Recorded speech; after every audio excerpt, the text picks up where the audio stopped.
All right, I guess I'll start it and then we go. The broadcast is now starting. All attendees are in listen-only mode. Here we All go. right, Welcome, welcome. This is a little welcome. different iteration than we're used to. We're still kind of working out the details, but we're on it. We'll make it happen one way or another. Welcome back, everybody.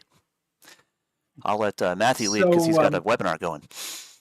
what's that? So I'll let you lead because you got a webinar going. So we're doing this Oh, both at the yeah, same I time. forgot you're doing this on YouTube too. Yeah. Got All a right, beautiful. saddlecast, I guess. Simulcast. Yeah. So let's just set the stage here first before we get started. So I'm Matt Tuttle, run Tuttle Capital Management. We're an ETF issuer, 23 ETFs, about 4 billion in AUM.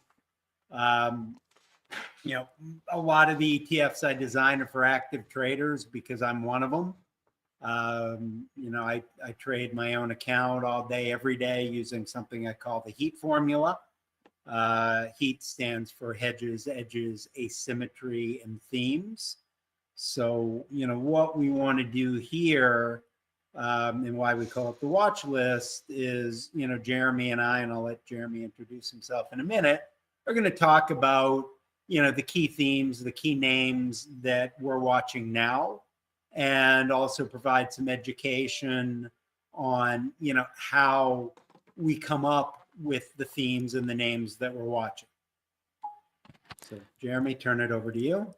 Yeah, I'm just some retail trader who enjoys showing others how to maintain consistency and build the knowledge necessary to get there. And it's in various fields, options, futures, price action, pretty much anything that provides opportunity in the market.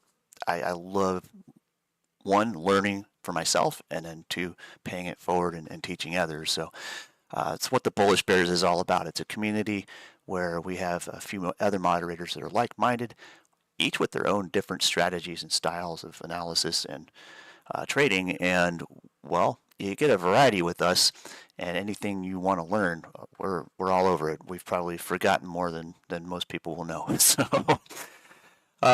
moving into what I do with the watch list, I do technical analysis, and I simplify it as pretty much dumbed down as I can, just to make basic price targets and provide kind of a little insight for the chartist out there to be able to utilize that price action in a meaningful way that either gives you a good options trade, a good futures trade, a good equities trade, or a good index trade on pretty much any given ETF.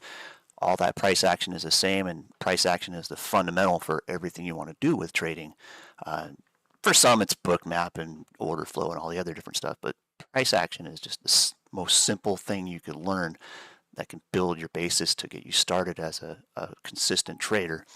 Work with that and move on from there. We teach everything from like scalp and penny stocks that are, sometimes down to the dime level, 10 cents.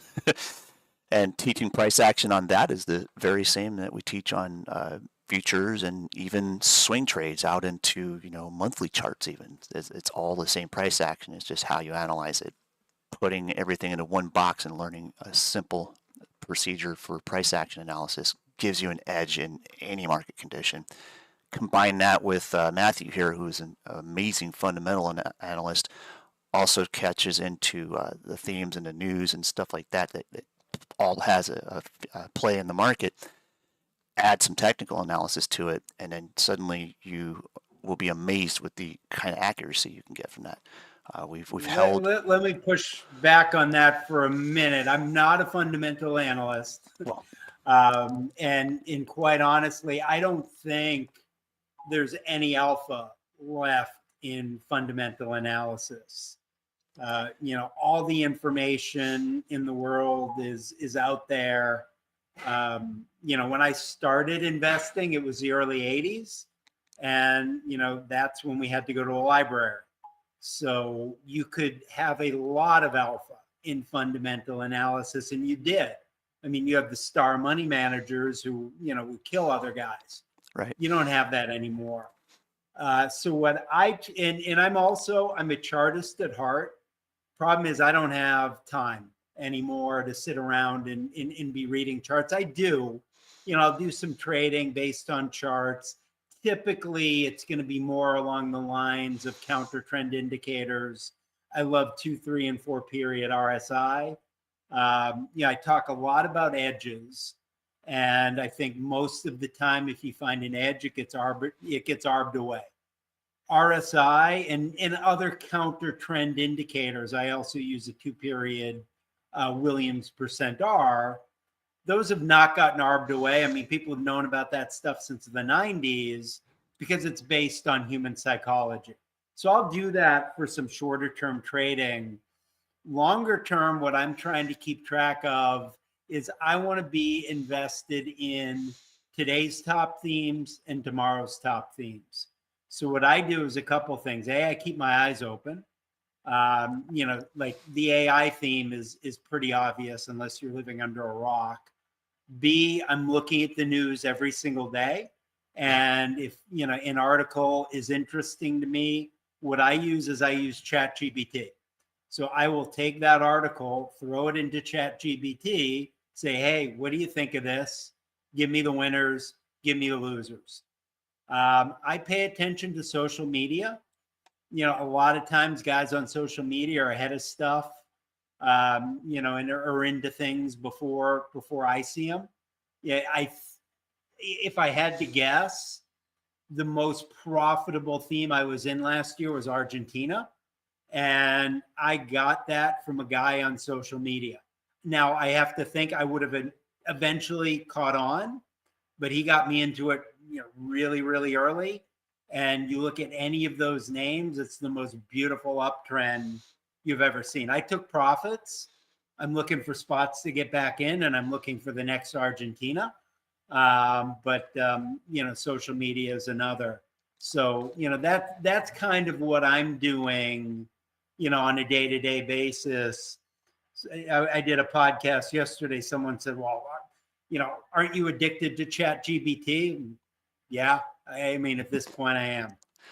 Well, I didn't mean to put you in a box as a fundamental analyst, but No, that's all right. My kid is a fundamental analyst. He works for a top hedge fund, and I can do in 5 minutes with AI what takes him a week to do. Exactly. And then my point, I guess, is that you're able to combine a lot more outside forces into price action analysis and have an even better edge in the market with it. So right. And I've just, by the basis of, what I have to do every day and responsibilities, I need to be more long-term. I used to day trade. I love day trading. I was good at it. I don't have time for it anymore, unfortunately. it, and it kind of, I explained that a little bit with some of our newer members. Well, not newer members, but I tell them that eventually you'll become seasoned enough to where if you have enough growth in your day trading to where you can apply that to much longer positions, you end up migrating that way anyway. But everything you learn day trading plays a key role in being able to analyze your targets in your long-term stuff. So it's kind of a win-win. You can start out as a day trader. You still love day trading, but you just don't have the time for it anymore because you've got a lot of wheels to crank there. So a lot of levers to pull. And sometimes I compare it to how I started out. I had a day job. I was working 40 hours a week, and I was not able to day trade except for maybe 30 minutes in the morning before work. I was in Montana time, so I could do that. My job didn't start till later in the day, so I could play the market time into effect that. Well, now I live on the East Coast, can't do that anymore, but I was still working part-time as I moved out here. The idea is I couldn't day trade as much as I'd like to starting out. I knew very well how to do it, but I used what I learned in it to make better decisions on my swing trades. So I could go and start my day off looking at the market, setting limit orders for swing trade entries and exits, and work with that. So it would be almost automated while I'm working my day job. And if the position's filled, cool. I get an alert on my phone, glance at it. All right, I'm in. Go back to work. It's essentially something that kind of you can put on autopilot. And it takes a little bit of learning and price action and analysis for that. And then options are the whole bag is getting into the options, it's what we call the PhD that you need later once you've understood price action, which some people even call trade school at this point. So by comparison, you can actually take advantage of being able to utilize your time for whatever you need while still maintaining a place in the market that you can potentially gain from and make a living on. So. Cool. So let's get into some names we're looking at. I'll start. So yeah, again, I'm focused on themes, and I don't know, a year or so ago, I kind of caught on to the whole GLP-1 weight loss drug theme. Not because I'm a fan of weight loss drugs. I'm a guy that changed my health 25 years ago with diet and exercise. I think we'll probably see horrific side effects come from these drugs. But I also think that people are inherently somewhat lazy, and given the choice between diet and exercise or a shot, they'll take the shot. So I made a lot of money on Lilly and NVO. Got out, when Trump got elected and he was bringing Bobby in, because I know Bobby is not a fan of these drugs. Actually went short Lilly for a bit, and I've been sitting on the sidelines. And I saw, a news article that they finally scheduled Bobby for a confirmation hearing.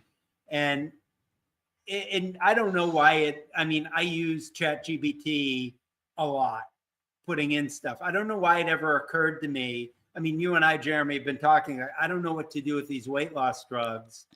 I put it into ChatGPT. I said, hey, look, Bobby's going to have his confirmation hearing. We know he hates these drugs. We know he's going to go after them. Rate his chances from 1 to 10 on being able to make a meaningful revenue impact against these drugs. And ChatGPT said it's a 2 or 3. We don't think he's going to be able to do it. So you know what? I looked at the charts. They'd gone down a lot. I went long both this morning. I'm up 9% on my Lilly calls already, and I'm up 1% on my NVO calls. But just one of those things. I don't know why it didn't occur to me sooner. If I don't know where to go on something, ChatGPT's got the knowledge of all the best investment analysts on the face of the earth. Why not ask? So right. Those are a couple new positions for me this morning. I wonder if ChatGPT queries my stuff. Just kidding. I'm nobody. I can tell it to. There you go. I'll see if it knows you. It knows who I am. That'd be fun. I'll see if it knows you next time I talk to it. That'd be fun.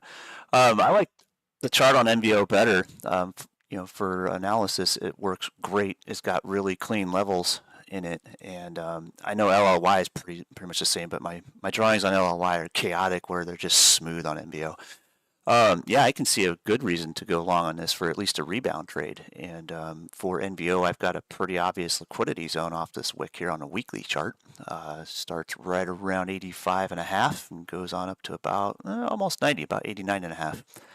So it's good for a short-term bounce here, I think. But long-term, I still wonder, if ChatGPT gives it a 3, I got to wonder how much it's going to be influenced by all the weight against it in the political standpoint of being against these drugs. Yeah, and that's where position sizing comes in. Right. It's like, I could see great sizes in shorts on the election day. Those were great plays, but coming back being counter trend, you definitely want to weigh your risk. Maybe take I always suggest, if you're going to leave a runner in a fight or you're going to trade counter trend and you've already killed it on one side of it and you're trying to catch the rebound stuff, maybe take about 10% of your total gains from your previous wins into risk at most. Most people might even go down so far as 3% of their total gains to run a reciprocate trade or a rebound trade. So it makes sense to be able to balance your risk in that for sure. And then, as far as volatility goes, I love volatility. That's the day trader in me. Volatility pays my bills. quite literally. I've been kicking around the idea of like even making a really cool hat that involves that, but I'll go later. But the idea is like if you're scalping back and forth and stuff, and you're catching these counter trend moves, there's many ways to fry that fish. And we were talking a little bit about combining moving averages and drawings and charts, and I kind of like to use one to confirm the other. And then if both mindsets are pointing the same way, take the trade. Yeah, it kind of makes sense. So like you can combine styles and combine analysis to give you an edge in your day trading as well as your swing trading. So pretty obvious swing trade setup here, right off the key support area around 79. I would say we're not going to close this gap anytime soon, but if we do melt through this zone, we know when it'll happen, when the time comes. So for now, we have a short-term resistance target, 85.60 is about the exact base of that sucker.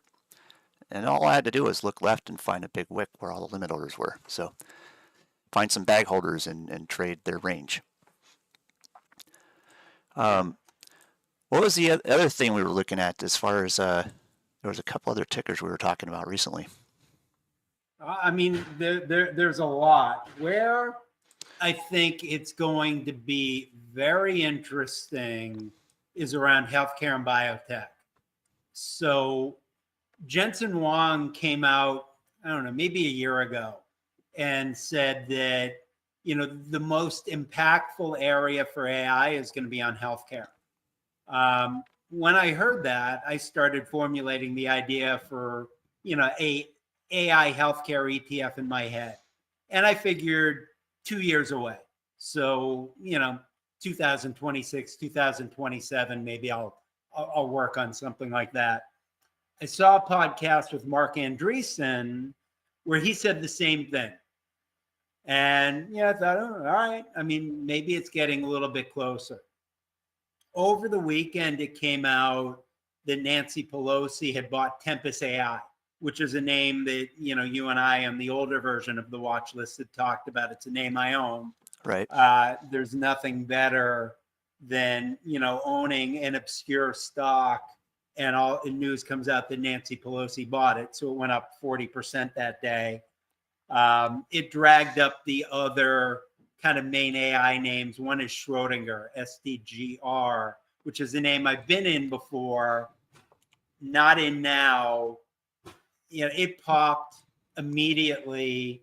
I figured I'd wait and see if I got a pullback, and then it was up like 15% the next day. What was that ticker again? I mean, unfortunately, I have an issue on buying breakouts. I hate doing it. I know you have a much easier time doing that than me. So I missed it. I'll wait for that to come back. But we are now actively working on, and then the Starlink announcement the other night. If anyone saw that press conference, all Larry Ellison talked about was AI in healthcare. So It is a lot closer than I thought. We're working on that. One other thing on healthcare that caught my eye today, and this is what I do every morning. There was an article in the Journal about Trump signing some sort of executive order banning gain of function, and someone tweeted about it and said, hey, this is going to be negative for Moderna and Pfizer, which was music to my ears because I'm short those names. So I punched it into GBT and said, hey, who are winners and losers? It actually said, you know what? No real impact on Moderna and Pfizer, but who it impacts is a company called Charles River and another company, I even forget what it's named. The symbol is EBS. And it thought it could really impact those guys. So I bought puts, and we'll see. I'm down slightly at the moment, but one of my main portfolio philosophies is always have hedges, be agnostic between long and short. I do not feel comfortable not having puts somewhere. Personally, I added puts on ARC yesterday and IWM this morning just because I think the market's a bit ahead of itself. But I'm agnostic between long and short. So that's what I'm looking at in healthcare. I was just looking at that is it EBS, Echo Bravo Sierra? EBS, Echo Bravo Sam. Gotcha. It's set up for a reversion trade, and it certainly spiked a nice long wick on the open this morning. So that could be a decent short. Back down 2 targets. We got one at about $10, and the other one down here about 9.40. That might be a decent little short. I did notice that on the weekly, though, it is setting up for partial market structure. But with biotech, I almost never trust market structure, so this might end up being a decent short. However, let me look way left. Been there and done that. Sometimes it can trend, so I'll wait and see myself before I go and short something like this. But I did have another idea on a couple ways to look at this type of stuff. So if we're looking at some hype popping it up, and we typically will see this, when you see penny stocks, they tend to short squeeze quite often when they get a news risk inquiry on something where it comes out in the news or the FDA or something like that. You'll see the short sellers love to just fade these things. And here's an example here where it spiked up to like 1265 and just ripped a face off down here. That's a huge loss for a lot of bag holders up here. So the reversion trades are pretty obvious when you start noticing that they tend to be in a range. You'll see you can just basically set a pivot line across the top of the biggest candles in the mix on the daily or the weekly chart, and typically you'll have short-term scalp targets. So for a day trader, these are awesome because you can scalp them on the way up and then flip your position and scalp them on the way down too, because 9 out of 10 times something like this is going to get shorted. And every time it pops up, it's like whack-a-mole to the short sellers. So everybody can complain about them on social medias. In fact, I see a lot of it on the Weeple social. People will talk about a chat about a particular equity or something. You get a lot of permabulls are like, damn, these short sellers, they're killing us, blah, blah. If you can't beat them, join them. Learn a day trade. You'll get there. But yeah, I think this might be a decent little short, but it does have that flag effect too, and this is where I start doing some technical drawings and realizing that it plays right into the fundamental price analysis that I just explained on Google this morning, and I'm going to put an instructional video on it too. Or if you want time, I could show you now. Hey, and one thing I forgot, feel free at any point, guys, ask us questions, type them into the question bar. I'll keep an eye on that. Another Same. area that, we've been killing it, amazingly so, are the nuclear names. Yes. And, and that's one, if you listen to the so-called smart money, they'll tell you, oh, nuclear is 5-10 years away, which is probably true. Yep. But, understand the market is a forward-looking mechanism. But you also want to understand first order, second order thinking, and third order thinking. So, nuclear is part of AI. First order thinking in AI is who are going to be the winners, NVIDIA. Right. There's no real alpha anymore in just buying NVIDIA.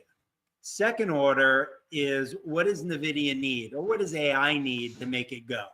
And one of the big things it needs is power. And and why you can't rely on the smart money. I just saw this morning, I think it was Guggenheim, just upgraded a bunch of utilities to buy. It's like, really? Like now? Yeah. Again, you and I have been in the utilities for what, like a year? Damn near. And Guggenheim is just now getting the memo that these are buys, which, is probably the top of the market at this point. Yep. That's a top tick call out forever. Yeah, nuclear you need, but all right. So if nuclear is 5 to 10 years away, well, what do I also want? I want the suppliers. Who are the guys who are going to be building the nuclear plants? Those are the guys you want to be in as well. Right. And all across the board, that stuff's just killing it. And, today our light bridge is up 20%, NNE is up 19, Oklo is up 13. Even CCJ is getting on. CCJ is doing well. And what that also brings me to is risk management on this stuff. I do love keeping an eye on Twitter and social media to see kind of, what themes those guys are hopping on.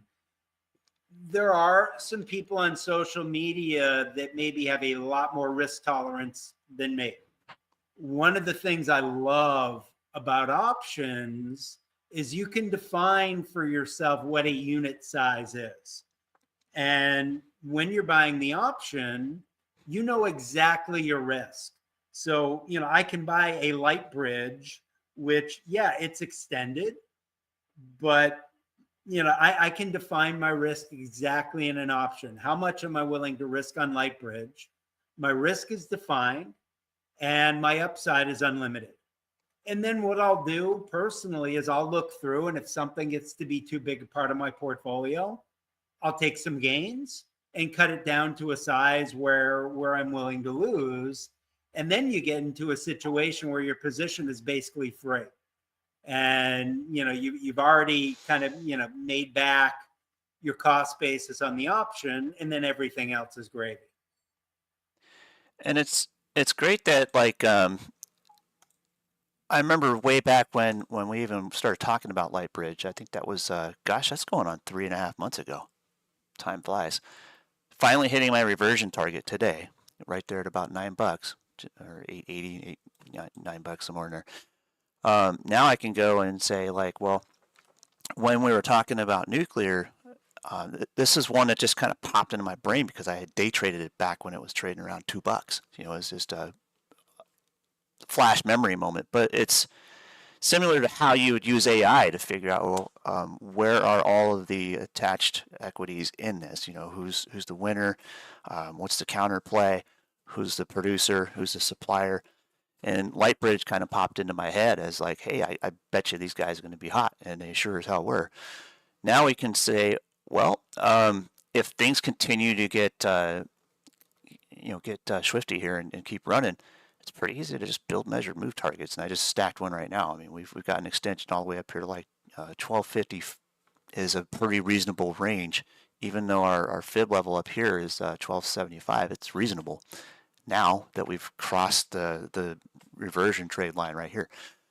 So you put it all together and you have not only an edge, you've got a multifaceted mace, so to speak, to just club the market with. And, we killed this entire theme from end to end. Everything on that mace ball was our spike. We killed it. What's next? We got to figure out, well, yes, who's constructing these plants? Where are we going to find the real money falling into this thing? Yes, it's going to take some time to build them, but who's the immediate contractor who's going to be in the game on this thing? And we're going to probably find some decent little names out there, and I think NNE was one of them that we came up with right off the bat. So Curtis Wright is one. They just got an upgrade from somebody like yesterday or the day before. BWXT is another one. Yeah. But yeah, it's that third order thinking. Like everybody can do first order, so everyone can jump on NVIDIA, and I do think that you should own NVIDIA. I mean, NVIDIA is a core holding for me, but are you going to get tons of alpha from just holding NVIDIA now? I don't think you will. No. So the second order a lot of times people can do. The third order is tough. And then, the other thing, kind of back to the whole idea of always having hedges, is I also always want to know, who are the losers going to be? So, in the AI theme, one of the things that I do is, I keep an eye on what companies are saying in earnings. And if any company is coming out and saying, hey, yeah, AI is giving away for free or for $200 a month what we charge for, and it's causing problems, that's a company I want to be short. Right. There's nothing right now that, that I'm aware of. The poster child for that was Chegg. I mean, Chegg was an awesome stock, but, basically they sold educational stuff. Once AI came out, it's like, wait, I can get what Chegg charges me for free, and it went from like 30 to 2. Yep. So stuff like that is cool if you can find it. You find who loses. Yeah, when AI is going to bring everything to market, it's like what Google did to a lot of information services back in the day. There were some losers back then. Now we've also kind of tipped into some of the energy stuff, and on the other side, like we were looking at CEG, which just absolutely destroyed every goal we put in front of it and keeps on chugging. We're looking at just finishing these price targets. Yesterday, I put a announcement on the Twitter site, and I think I spread it to Facebook and one of the others. But we have a short-term target about 345 and some change on this guy, and it's just nailing it right now. Now we're looking at the extension up here to 374. It's very possible. It could even nail that today.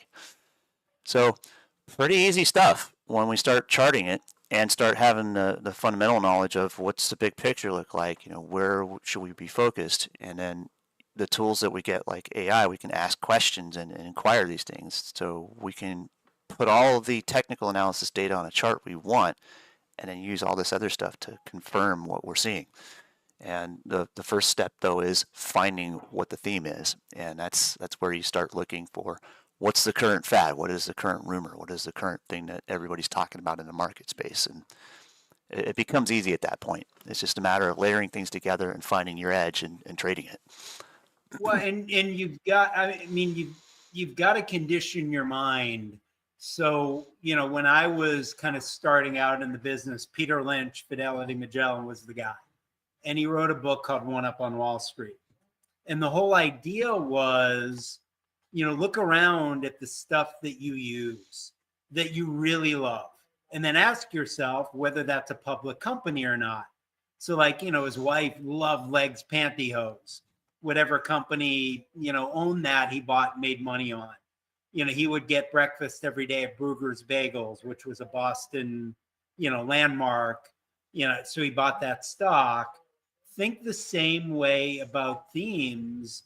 So now, whenever I see a news article, whenever I see something, I'm automatically thinking, is that a theme? Like, the California wildfires, that, I'm long the rebuilding stocks, and, and I'm short the insurance companies, because I read that article. I'm like, oh my God, it's horrific, like everyone else thought. But then I'm thinking, who are the winners and losers? Right. And then that's where ChatGPT comes in. So, everybody can do it. You've just got to condition your mind to do it. Exactly. It was, as we've been kind of talking about a little bit beforehand, it was, we were from a generation where we're kind of in the sweet spot between, millennials and Generation X, to where we were the ones who had an easy time training our minds to utilize Google, for that matter, and all the technology attached. Now it's, let's teach our minds how to use AI, very similar to how we would use it to take advantage of Google, but now we've got a much broader horizon. We would take and try to focus on, well, what questions should I be asking Google to find the information I need, to now you simply ask a simple question and you can get all the peripherals straight from AI. So it's as if AI is taking the space of your Google brain, and now you can utilize it to catch all little tentacles attached to that thought process. It's a big tree. So pretty neat stuff, and having that at your fingertips is unbelievable. So you've really got to focus on training your mind to utilize it in this way. It is really going to be your edge in the market, no matter what you're doing. So another name that's out there this morning is Evolve, EVLV. And one of my favorite themes for a while, which is why we launched the GUNZ, GUNZ, is self-defense. And, even though you might look at, Trump's law and order, he's going to deport people, he's going to start, charge all that. None of that happens overnight. Right. What happened January 1st is a stark reminder that there are, people who are American citizens who want to do us harm, and and people who aren't. I've got a kid who lives in New York. She's got a taser and she's got mace. I got a kid who lives in Chicago. He's the same. And you need to have those things. So and Evolve is a name we added to guns. Luckily, in the last rebalance, the guy who runs my index was kind of not a fan until he became a fan, luckily. So and other names in that theme, Axon, Palantir. I think that's an extremely powerful theme. Definitely. And PLTR, I was just looking at that last night, and I missed the boat on that last move, but I'll find a better chart on it. But here for EVLV here, nice little tight wedge on the base, and this is kind of in the second part of market structure where we expect a typical reversion trade. So I can put some quick targets on this real quick if it breaks out of this wedge. Pretty obvious, about $5 and maybe a penny or two over right to this previous high. And that would prospectively give us the measured move target anyway. So this is our primary. If we stack the secondary here, we put up the same target. So pretty easy price targets on this one. And then halfway, you're going to find a little liquidity here. So just adding my little bit of range here, you just look for the wicks and you'll find all the bag holders every time, guys. This is where the limit orders will typically be, right in that range. So I'm going to put that right in here. I like to paint those orange. It's just time consuming, but it's worth doing. Makes it easier on the eyes. So about 460 is a good extension target out of just the breakout part of it. And then we'll see if we can leave a few runners on for the ultimate goal, which is reversion to about $5 and some change. So pretty good setup. I like this one. And then I'm going to throw a curveball at you. This is one that we talked about last night in the evening session. Well, power hour session, we call it in our community. But it was one that was given to one of our moderators by it's like a friend of a friend situation. But I looked into it a little bit more in depth after hours, and I'll give you the ticker here. It is RZLV. Resolve is a Resolve AI Limited. Let me get the technicals on this. Terrible looking chart, right? But there's a nice little double bottom here, and it's this is, I'm going to coin the phrase from one of our previous moderators from way back in the day. He called this the Wu-Tang double bottom because it's got that skewed W look like their logo. And I'm thinking if we pick up some momentum and we break the mean here, and we're right up against it here at about $3.20, this could be a good breakout play for reversion. And that's got a target for me of about $6.70 right there in the middle of that trend. And that's the technical on this one, but the things they're involved with, more of using AI in a transactional state. I know I've been hammering like, Block, which changed its ticker to XYZ just the other day. And then there's PayPal, which is another one I've loved to trade. Same kind of scenario, only this one is AI powered. So this makes a little sense to me in the long run. I'll put more pieces together on it, but technical analysis is saying it's likely to give us a decent breakout move if it can break this range. And I'll stick that right about there. It's about the halfway point. So, I'm going to ask GPT what it thinks. It might even have been that the person who gave that information to the moderator asked GTP about it, if I remember correctly. I'll throw some names around later on, but this is one that caught my attention because I love the setup. It's got that market structure look to me, and then if you look at the base, IPO stayed pretty flat for a while.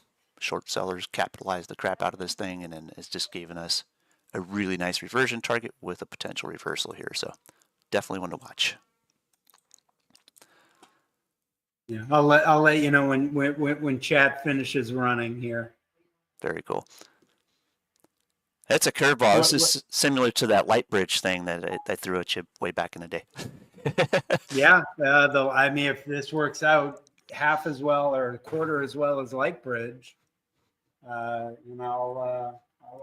be happy. We all get to Light bridge. I'm up 117% on my calls. Isn't that cool? I love that one. Yeah, I do too. There's few opportunities that'll show up like that, but when they do, man, they make sudden sense. And when you get ahead of it, and this is right in the L2 range, I like to call it, for that little double bottom here. It's got the look where we could see this thing make some big moves. And percentage-wise, you're up 100% on the calls. The equity on LightBridge went up, 300%? So this is just your short-term calls. Back when we were trading this, I was running the same scenario, running some swing trades on calls and spreads and stuff, and running those 100%ers over and over again. When you find the right equities, the options start to make sense. Yeah, and actually, speaking of taking some profits, I think I'm going to sell a little bit of my LightBridge while we're going. Sometimes we got to multitask. And then we'll knock into. We were talking about looking into crypto a little bit too here, and then supposedly Trump finally mentioned it. Yeah, I mean Bitcoin 104. I mean, MicroStrategy was up big. Now it's back down. But my my head trader, who's a massive crypto guy, said that Trump mentioned it at Davos. I didn't see it. I mean, whether he did or he didn't, what we've got for the first time ever is we've got a pro-crypto administration, a pro-crypto president, a pro-crypto SEC. And where that's important is what we've seen in the ETF landscape. And we're going to have some filings. I was hoping maybe this week, but maybe next week. But you saw filings for like every coin. And, we're going to see more and more and more of that. And once you have ETFs for these coins, old guys like me are going to be comfortable trading them. So our partners filed for a 2X or not, they filed for a Trump. I'm going to file for a 2X Trump. But I'm not going to trade that unless it's in an ETF. Right. I was on Yahoo yesterday talking about option plays. And one of the things I bought yesterday was Coinbase, because all of these ETFs are going to need to use them for custody. And yeah, all right. I mean, so far so good. And Coinbase is on the cusp of a measured move setup too. We're looking at this. I'm up like 8 and 4. I bought 2 calls. I'm up 8 and I'm up 4%. So nice. Not a big deal, but I mean, I placed the reversion target for a half measured move off this base here, and on the weekly chart, it's a long time, but looking for a swing to about 334 is about the average move here. If it exceeds that, I mean, 410 is pretty much a full M up. And on the daily, we were looking at this little structure here.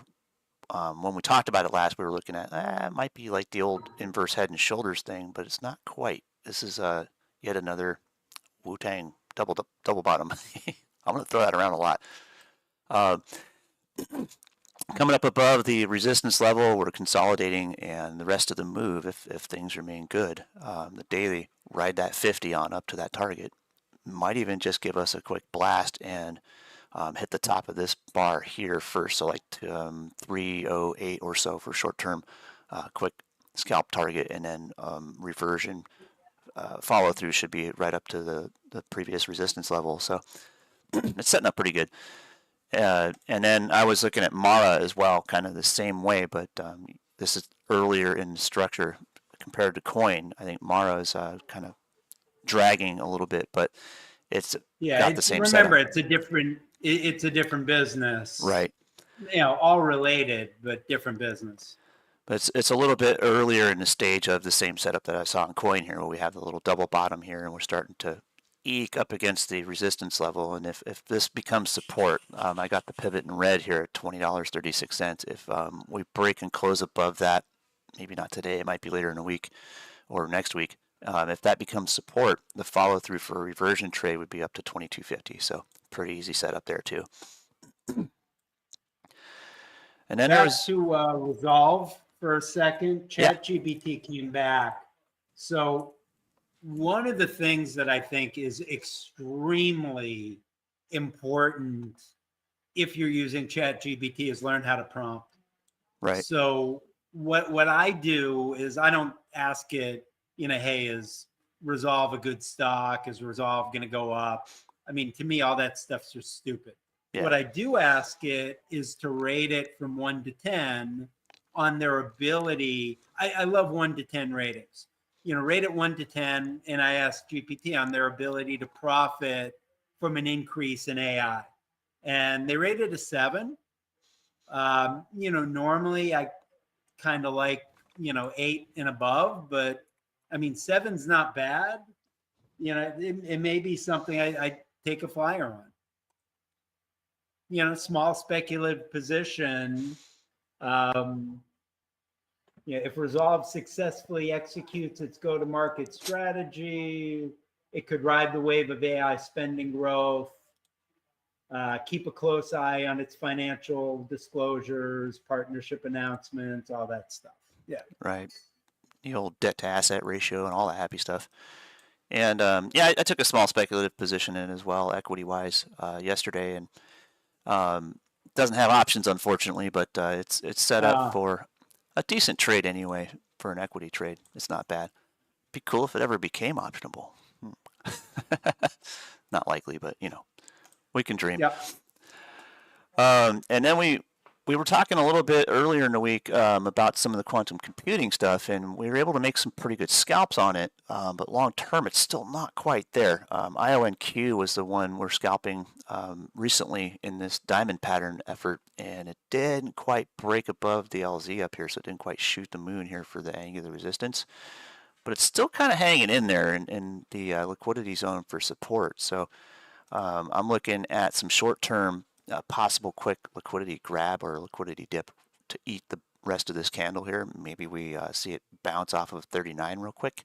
So watch out for a quick little short on that. And it looks like this morning people were all over shorting that. Puts us to the base, $38, $39 for support. If we bounce here, cool, we can finish the move up to the angular. But for now, just be nimble on this. And as I said when we first talked about it back down here where we were saying, hey, this is looking likely to bounce. It sure as hell did. But be nimble, know where the zones are.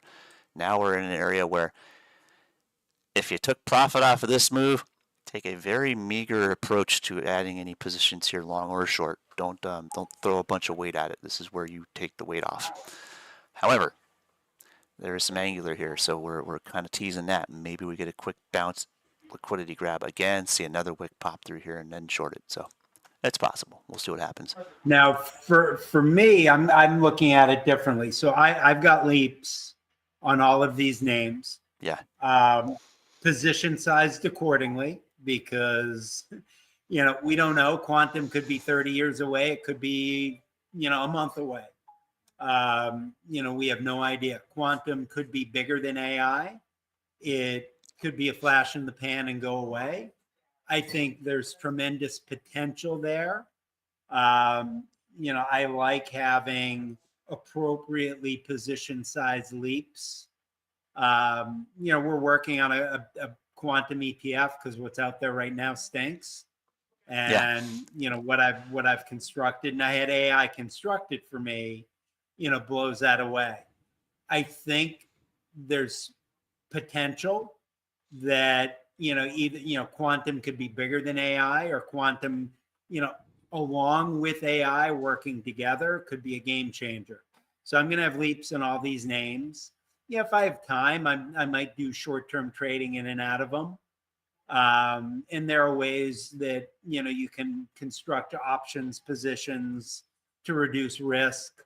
Like I do ratio spreads from time to time, where I'll sell in around the money call, and then buy. For one around the money call, I'll buy 2 slightly out of the money calls. Right. And then that way, if I'm wrong and it goes down, I break even. I've got unlimited upside. I only lose money if it doesn't really move. And the cool thing about these names, they're going to move. Yeah. I don't know what direction they're going to move, but they're going to move.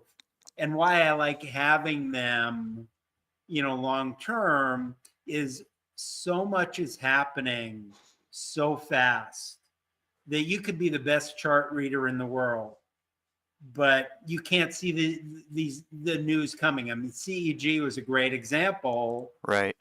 I was in it, and the other day they announced an acquisition that the market loved, and it was up 25%. You could have been the best chart reader the day before. There's nothing you're seeing that's going to tell you that. Nope, and I would agree with having long-term positions on this anyway. The leaps look really good on it, and yeah, there's no way of knowing what's going to happen. But even though we don't have an exact figure, and we never really do, we put approximate targets out pretty regularly here. But this is one of those where, yeah, we can size it up, but we're not going to be able to call out exactly where it is. And an example of CEG, it blew away our expectations, and now it's like touching that reversion target. We looked at Lightbridge and had some expectations there. It blew those away and went into full reversion mode and did the same thing. So we can't always be dead on with where is it going to stop, but we know where the trades are, and that's the important part, is knowing where to expect it to find a range. And if you're looking at there's two strategies you can go with when it comes to running leaps. You can structure it to where you can calendar spread it or do the poor man's covered call. Or there's another strategy I like to utilize, and if in some cases you can do it, you might be able to do it with this one, where you can have a collar strategy with a slight skew in a calendar. So like your collar strategy is going to have a protective long put. That's ideally going to have more time to expiration than your short side. And then if price is spiking up when you go to enter that, you can sell covered calls against your longer position, or against your leaps, if you will, and still have a protective put in there, so you're not wasting your long leap side.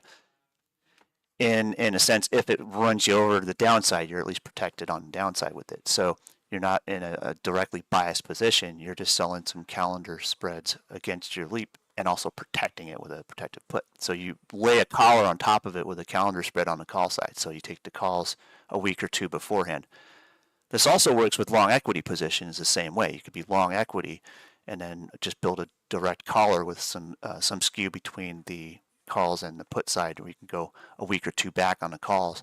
And oftentimes you can open them for a net credit, and it pays for your downside protection. So strategies are very key in that. And learning the basis of a collar strategy can give you that adaptability where you can kind of convert different strategies into short-term volatility protectors and then roll them out later. So lots of stuff to learn with options. It's not just about scalping them long or short or taking outrights and stuff. There's many ways you can adapt your strategy on the fly with options, and that's what their real intensive purpose was, is to not only generate income or give you something to trade. It's an ability to adapt your outlook on something to either cover you through short-term volatility or keep you in a position for the long haul when you have really good faith in a company or any sort of investment structure. It protects you on that too. So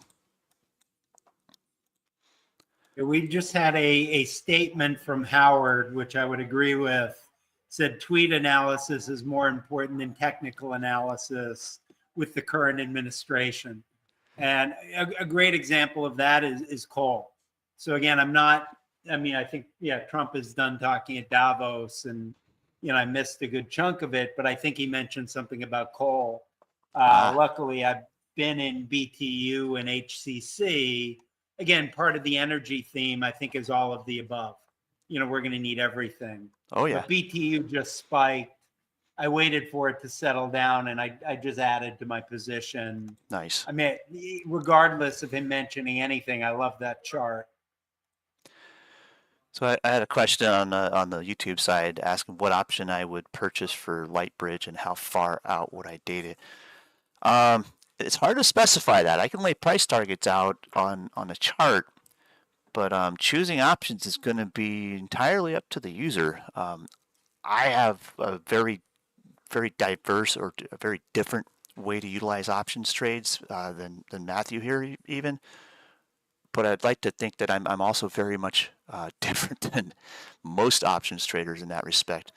Whereas you're going to find that there's going to be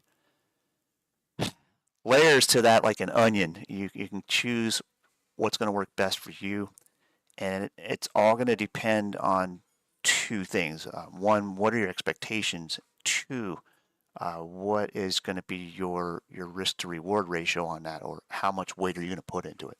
You can decide that with options. You can go way out of the money, or you go at the money, you can go in the money, and it's all going to have its own different advantages and disadvantages. So, Right. I mean, everyone's trading style is going to be different. I typically, for me, on the names I'm in, the themes I'm in, I want to be there.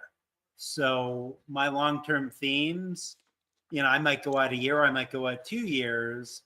When I'm trading shorter term stuff, I might go out a week, I might go out 2 weeks, I might go out a month, depending on how long I think I'm going to be in that trade. Because, if you think you're going to be in a trade for a week, you don't want to buy a 2-year option. right. Because you may be right and you might make $10 because it's just not going to move. On the other hand, if you're looking at a long-term theme, you don't want to buy a weekly option because, you could be right, but it could happen the day after expiration. So it just really comes down to a lot of different factors. You and I are probably going to choose different options. What I also will do sometimes, like, when I added to my BTU, I bought a different expiration. That gives me it's not really diversification, but I've got some time horizon diversification. I had a shorter dated BTU option. I supplemented with a longer dated. So my shorter dated will move more. It'll have more risk than my longer dated will. Good point. And BTU is right at angular support. Everything's lining up for it being generally bullish in this stage. So I like it overall as well. But when it comes to duration, that's going to be a major key factor with your options plays, and it'll be either short side or long, or short duration or long duration, or somewhere in between. So it's really an open book. There's so many layers in there that you gotta weigh out and understand. And we've said it again this morning. Like, price action is your trade school or your basic degree in the subject, whereas options can be like a PhD. You got a lot of reading to do. So it's gonna suck for the lazy traders that don't want to read that much into it. But for those who are willing to be a bit of a knowledge junkie, so to speak, or a research junkie, you're gonna have the advantage. You're gonna learn a lot, and there's tons of information out there on options, not just in our website, but in everywhere you're gonna find it. And there's and where you'll also find it. You'll find it on ChatGPT. Yes, you will. I will often run. I ran an option strategy by it the other day. That I had looked at it from a bunch of different angles and thought it made a lot of sense. ChatGPT analyzed it and showed me it had more risk in it than I thought. I still put the strategy on and it still worked how I wanted it to work, but it brought something to my attention I was not thinking about.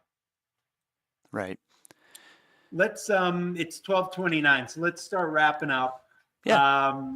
We're going to do this every week. The links will always be in my newsletter. You can sign up at theheatformula.substack.com or on my website, tuttlecap.com. Where can people find you? I'm at bullishbears.com is the website, and then we also have our socials on X and Facebook and some Instagram stuff. And then there's our community. So if you like learning stuff and you've got a little time to either learn to day trade, maybe even before work in the morning or later in the afternoon, we're always talking in our channels. You can join our community. It's probably the most affordable education community that you'll ever find. And I think even Benzinga said that about us. We're like the bottom dollar, but the best value in the market for when it comes to learning communities. And it's pretty easy to find us, so you know where to look. Also, we got a YouTube channel where we do all this stuff too. I did have one last question on the YouTube side here, if we got a moment, and I forgot the dang ticker for go it. ahead. What was the price target on Tempest? And I can't remember the dang ticket or the ticker for it. TEM. TEM. Okay, simple enough. So When Nancy is buying, yeah. the price target's unlimited. But go ahead, you're the price target guy. So they're asking what call to do on it. And that, again, that's a very, very weighted question on what call to use. But price action wise, we can find some targets for you. And this one's a bit nasty to trade. I can be honest with you. This is some pretty wicked moves. Take your profits on TEM. I'm not saying sell out of it, but I'm saying if you've got profits in this name, take them. Yeah. Because look at this chart. It's a wild ride. And we literally wicked out of resistance today. And this is an old block move that we had from like way back here where we set this up as the primary. And this was back when we were bagging on Kramer about this one when he said sell it, and we're like, hell no. But now we're looking at this. You know, this was early market structure. All the capitalization happened here. It gave us the big nasty double top look to it from a technical standpoint, and then we had this trend here. Now we're just above reversion on this entire trend. So this is a dangerous area to go long on this guy. I would say I wouldn't even dare wheel trade it at this point. I would wait and see what this does. But you're right. This is a good time to, if you got long on this move, take some profit, and you can leave a couple runners on 3 to 10% of whatever your gains were. Sure, that's about the average move for a reasonable trader. This is going to be a time where we want to make sure we're not getting our neck chopped on this one. So would I short it? No. I'm going to wait and see what this does, because this was one hell of a move. And no, if you're shorting it, you're going against Nancy Pelosi. Yeah. Good luck with that. Good luck with that, indeed. I mean, if Kramer comes out and says buy, all right. Sure, we could trade You a have my Kramer buy. permission to short, but not right now. But we love giving the Kramer bar description, and I tried to write it in the Urban Dictionary. They denied me. Sorry. But when Kramer starts saying stuff and you start to see the Kramer bar, just know that those are usually over within a day. They're usually very short-lived. So when you start hearing Kramer talk about it, if you aren't already running a short on him being bullish or running a long on him being bearish, very quickly, you get your wrist smacked on that one. So be very cautious with that. Not to bag on Kramer much anymore. I mean, his heart's in the right place. We say that every time. But in the meantime, when you see a tension on it, just think exit liquidity. If I was a market maker and I wanted exit liquidity, who am I going to listen to? Who am I going to watch? And then some of that might very well be Nancy Pelosi herself. Just saying. So yeah, you don't want to trade against Pelosi. Just like all the people who were perma bears on Tesla over the years, you don't want to trade against Elon Musk either. Pretty simple, obvious stuff. And this is a nasty chart. It's a face ripper. So wait and see. Let this settle a little bit. You'll see a setup for short-term stuff. But for now, I'm going to sit on my hands with it. I'm not touching it. I think that's a smart thing to do and say. Yep. All right. Well, let's end it there. We're 4 minutes over. Yeah. But stay in touch. We're going to do this on a weekly basis. Submit questions ahead of time, whatever you want. Absolutely. And thanks again for doing that. Apologize for the overtime, but I get talking. I don't shut up. Thanks.